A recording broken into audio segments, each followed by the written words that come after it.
Olá, meu nome é Liliane, eu sou espírita e gostaria de compartilhar com vocês as minhas reflexões sobre o livro Missionários da Luz, que é uma obra de André Luiz, com a psicografia do Chico Xavier.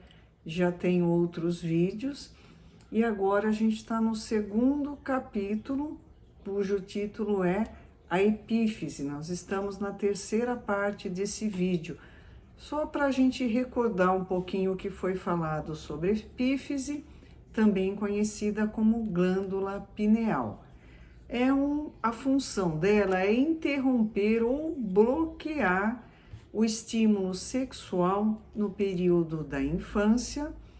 Na puberdade, essa glândula desperta, vamos dizer assim, e começa a funcionar. Ela deixa então de inibir a sexualidade.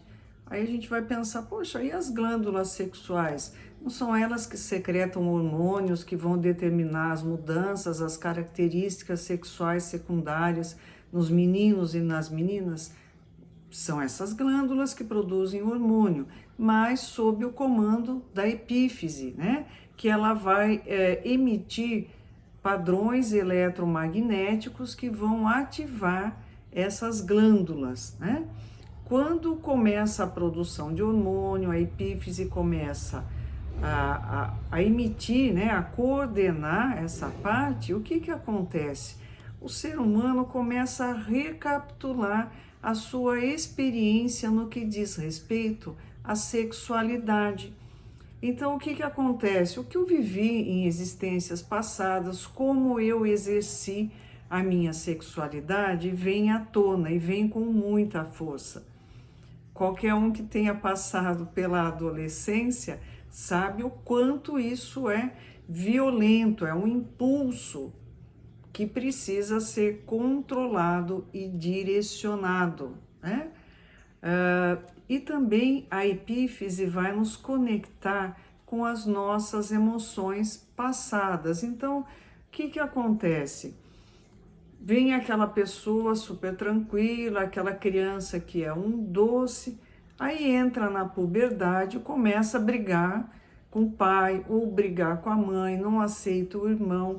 O que acontece? Se transformou num monstrinho? Não.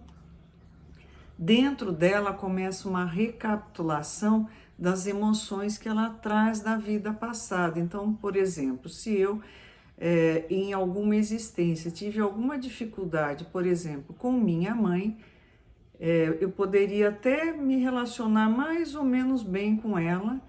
Na puberdade, quando a epífise começa a ter esse papel de liberar as emoções, o que acontece? Eu sinto, não sei, mas eu sinto que essa pessoa me incomoda, eu relembro o que eu trouxe de outras existências.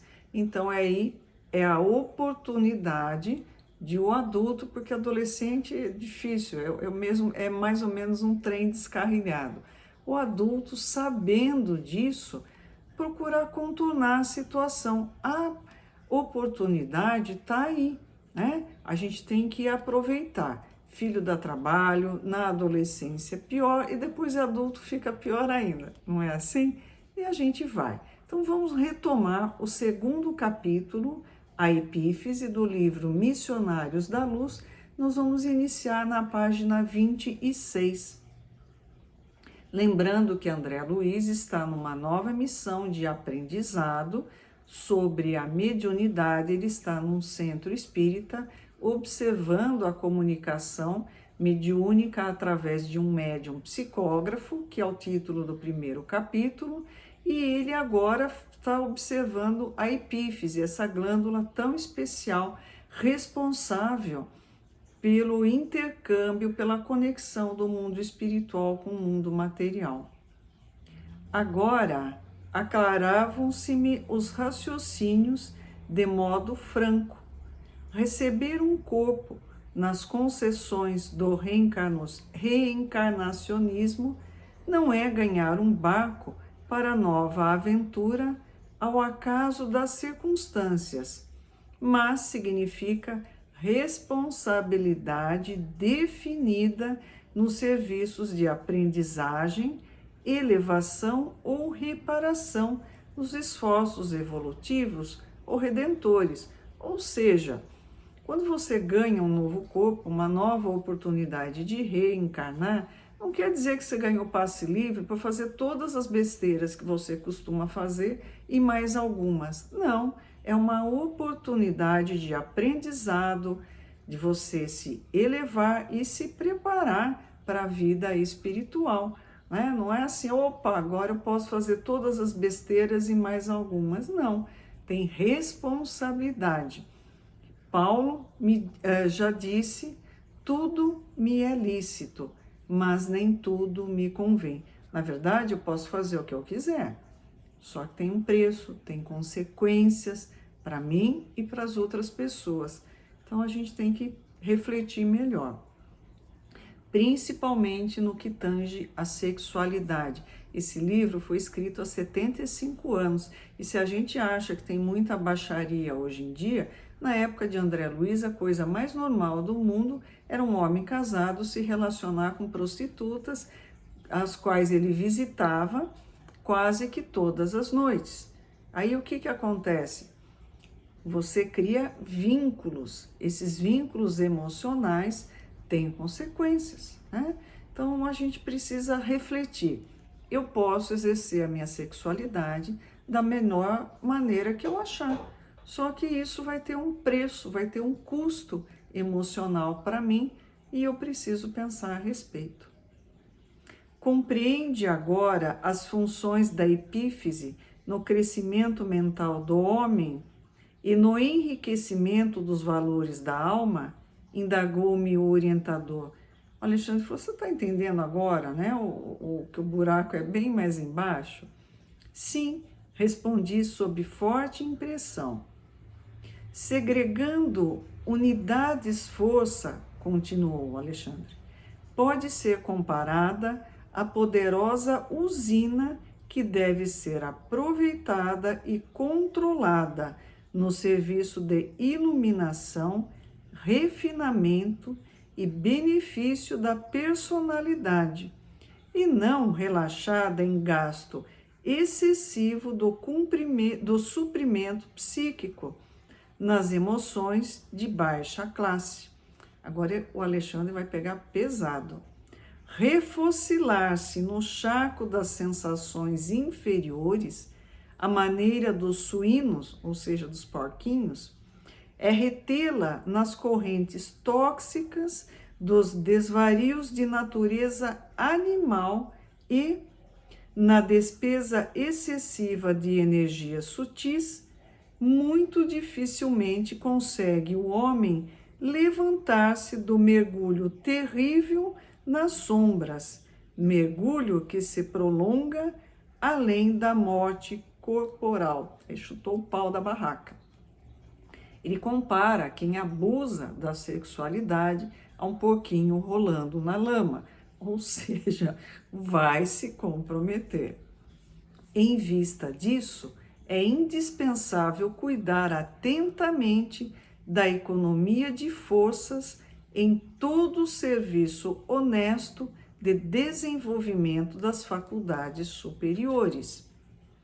Os materialistas da razão pura, senhores de vastos patrimônios intelectuais, perceberam de longe semelhantes realidades e, no sentido de preservar a juventude, a plástica e a eugenia, fomentaram a prática do esporte em todas as suas modalidades.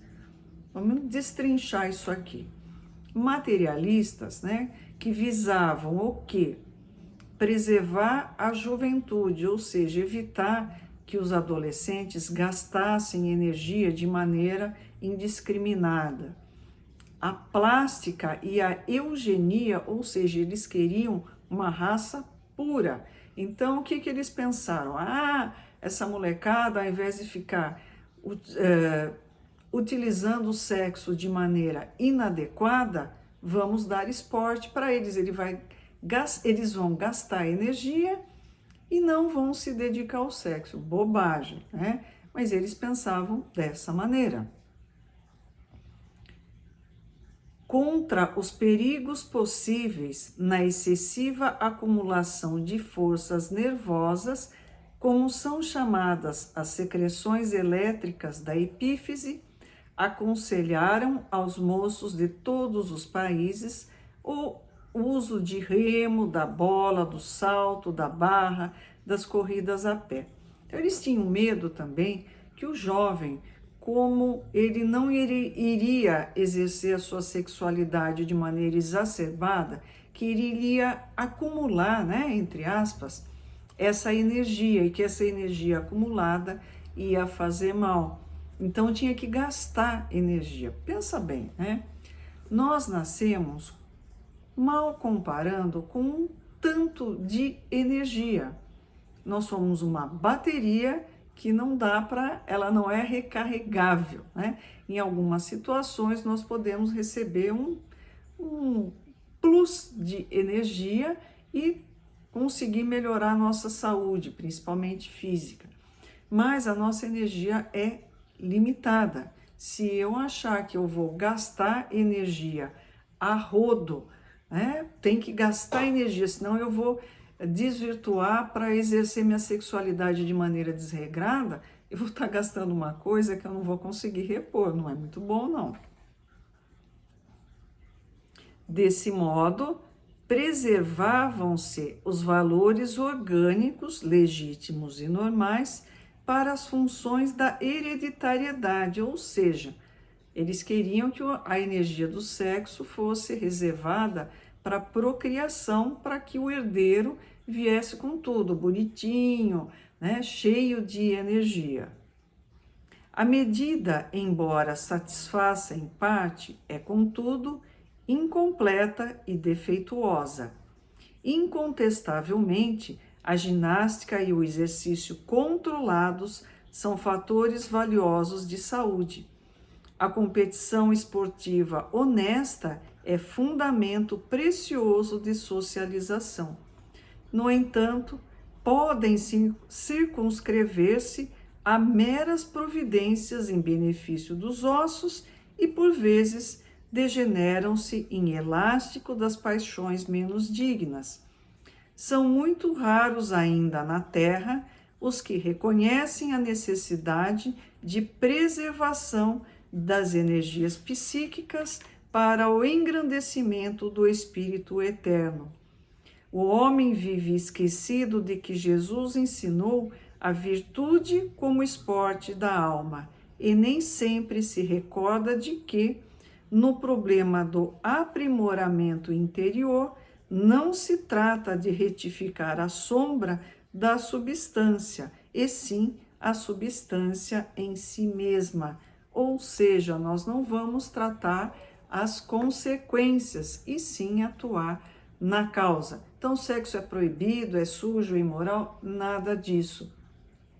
É uma ferramenta que Deus possibilitou que nós usássemos como troca de energias afetuosas, sabendo que tudo tem diferença, o uso e o abuso. Um exemplo claro, cristalino: água é ótimo, é perfeito, sem ela não tem vida. No entanto, se eu for agora e tomar 5 litros de água, eu vou passar muito mal. Então, eu vou dizer assim, a água faz mal? Não, eu não soube utilizar a água, eu abusei dela, portanto, ela me fez mal.